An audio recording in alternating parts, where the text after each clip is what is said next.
Hello students, कैसे हैं आप लोग। आज का हमारा टॉपिक है मॉलिक्यूलर मास कि मॉलिक्यूलर मास क्या होता है। तो मॉलिक्यूलर मास आपका एक कंपाउंड में जितने भी आपके पास मॉलिक्यूल्स हैं उनका जो सम है उसको कॉल्ड है मॉलिक्यूलर मास। ये पॉइंट्स क्लियर है। अगर हम बात करें मॉलिक्यूलर मास क्या है, एक तरह से आपका रिलेटिव मास है किसके कंपैरिजन में, C12 के कंपैरिजन में। अगर हम सबसे पहले बात करते हैं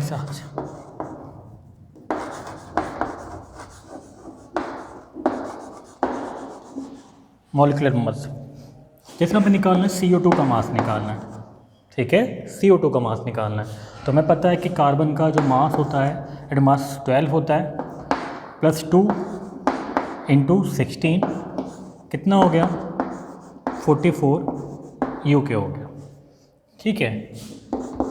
H2O की बात करें तो H के 2 इंटू 1 प्लस 16 18 U के हो गया 18 U, CO2 कितना हो गया 44 U। फिर बात करते हैं C6H12O6, ये आपको ग्लूकोज का फॉर्मूला है 6 into 12 plus 12 into 1 plus 6 into 16, तो 72 प्लस 12 प्लस 96, इन सबका सम जो होगा 180 U। तो बात समझ में आ रही है।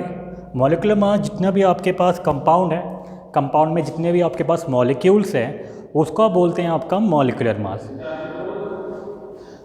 इसमें अगर हम इसको मॉलिक्यूलर मास को यूनिट होती है आपका U, और अगर इसका लिख दिया ग्राम, मॉलिक्यूलर मास यूनिट हो जाएगा G से।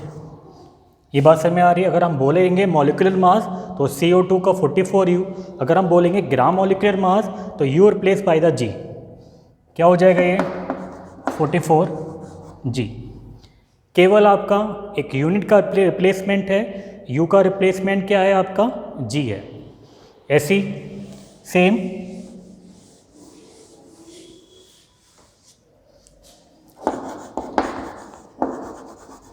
एटॉमिक मास U ग्राम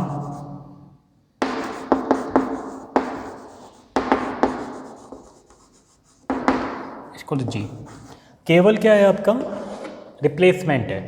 अगर आपका एटॉमिक मास की बात करेंगे तो U आएगा यूनिट, अगर हम ग्राम एटॉमिक मास की बात करेंगे तो आपका G की वैल्यू आएगी। नेक्स्ट है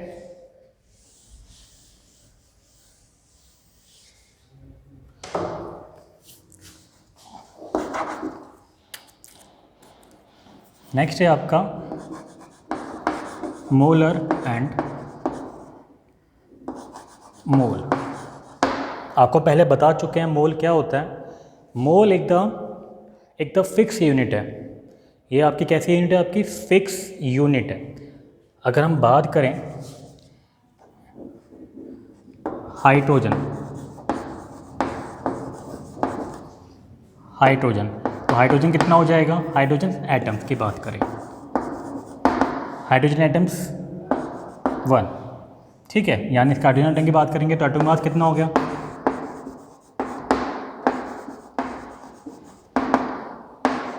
1, ठीक है। एटॉमिक मास कितना हाइड्रोजन एटम्स का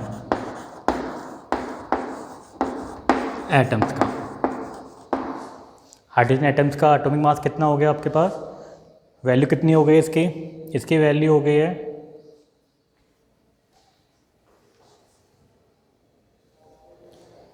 तो हाइड्रोजन एटॉमिक मास तो 1, हाइड्रोजन कितना हो गया 1 हो गया। सेम आप ऑक्सीजन की बात करें, ऑक्सीजन एटॉमिक मास 16 U, तो आपके पास 16 U है और 1 U है, ये किसके बराबर हैं आपके, ये आपके बराबर हैं 16 U equal to 1 mole of oxygen, 1 U equal to 1 mole of hydrogen. बात समझ में आ रही है? मीन्स ये 1 मोल क्या है आपका, 1 mole oxygen equal to 16 U के बराबर है। 1 mole of oxygen in term of the mass तो 16 U। मीन्स एक एटम का जो भी आपका एटॉमिक मास होगा एक पर्टिकुलर एलिमेंट्स का, वो उसके 1 मोल के बराबर होगा। यही सिर्फ सेम केस मॉलिक्यूल के साथ भी होगा, यही सेम केस आपका कंपाउंड के साथ होगा। मीन्स 1 मोल क्या है आपके, एक फिक्स क्वांटिटी है जिसमें कितने एटम्स होते हैं आपके,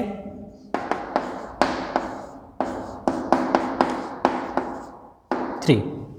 इतने कितने होते हैं एटम्स होते हैं, और कितने वेट के बराबर होगा, इतने कि 1 U किसी बराबर 6.60 10⁻23 ग्राम ऑफ एटम के बराबर हो गया। ये पॉइंट्स क्लियर है? ठीक है।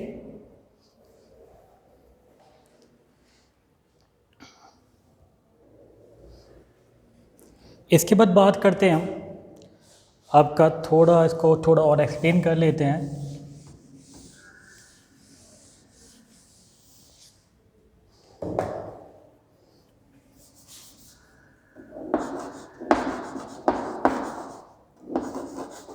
One mole of carbon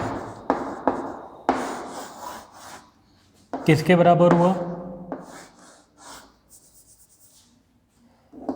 12 gram of carbon. कितने मोल्स हैं आपके, 6 × 0.6 × 10⁻23। नेक्स्ट है 1 मोल ऑफ सब्सटेंस। ठीक है, 1 मोल ऑफ सब्सटेंस किसके बराबर हुआ, gram molecular mass. Gram molecular mass के बराबर है। वैल्यू किसकी हो गई, 6.06 10⁻23 एटम्स। ठीक है, इतने इसमें मोल्स हैं। 1 mole of H2O, 1 mole of H2O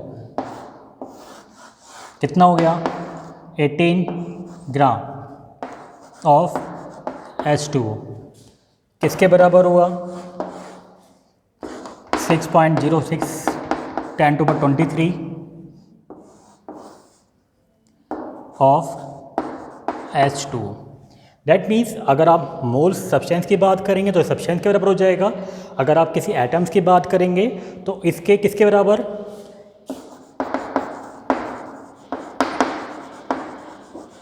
atomic mass के बराबर हो जाएगा आपका। दैट मीन मोल्स क्या है कि फिक्स वैल्यू है, एक तरह का एक काउंटिंग्स नंबर है कि क्या है आपका एक काउंटिंग्स नंबर है। अगर मान लीजिए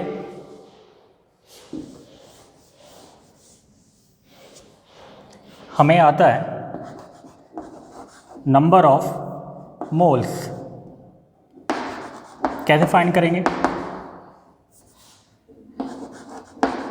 गिवन मास अपॉन मोलर मास, कितने मोल्स के बराबर है, इसको देख लेते हैं।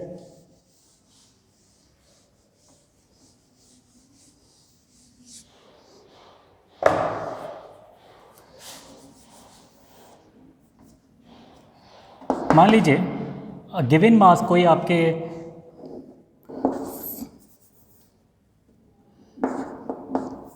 88 ग्राम आपको CO2 गिवन है। ठीक है, 88 ग्राम आपको कितना गिवन है, CO2 गिवन है, और आपसे पूछा गया है नंबर ऑफ मोल फाइंड करना है, नंबर ऑफ मोल फाइंड करना है। तो क्या करेंगे, गिवन मास कितना है 88, मोलर मास ऑफ CO2